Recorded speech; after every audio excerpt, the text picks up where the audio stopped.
नमस्कार दोस्तों, खोज की शुरुआत में आपका स्वागत है।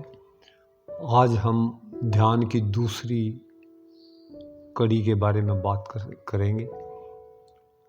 गीता में श्री भगवान ने कहा है, जिस प्रकार मुझे भजता है मैं भी उसी प्रकार उसे भजता हूँ।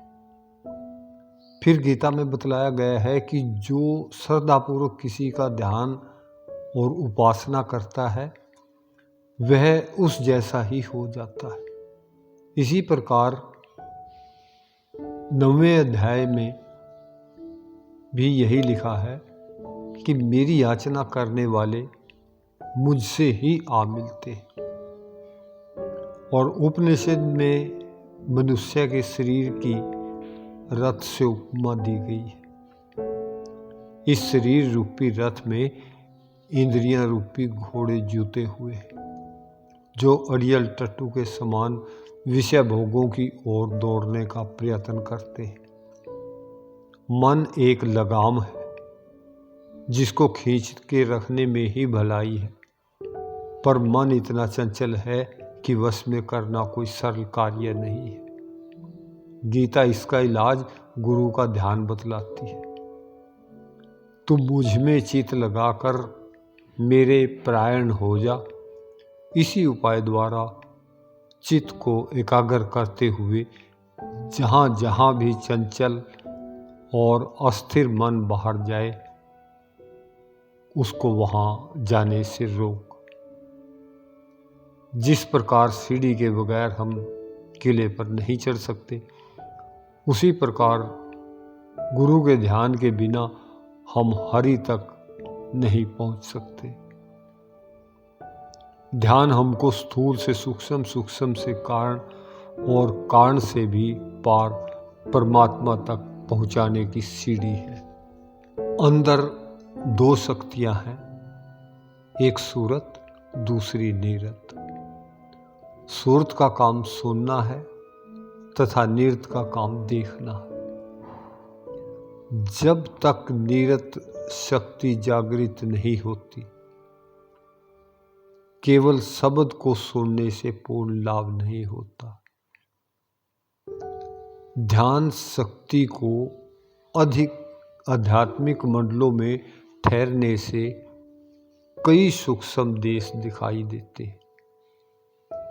जब तक नीरत आगे नहीं चलती, यानी जब आप अपने आई बॉल अपनी आंखें बंद करते हैं तो अपने आई बॉल सीधे रखें, अपनी आंखों के डेले सीधे रखें। यहाँ पर आपको अंधेरा नजर आएगा। आपने बस यहीं पर अपनी नीरत को जमाए रखना है। अगर आपकी नीरत यहाँ पर है तो आपको कोई विचार नहीं आ सकता। यदि नीरत यहाँ नहीं है तो विचार आने शुरू हो जाएंगे। आप यहाँ देख रहे हैं, आपने नीरत को यहाँ पर टिका रखा है तो कोई विचार नहीं आएगा, लेकिन विचार आने की कोशिश करेगा। ये मन चंचल है, विचार भेजेगा। तो नीरत हमारी उस विचार के साथ साथ बाहर भाग जाती।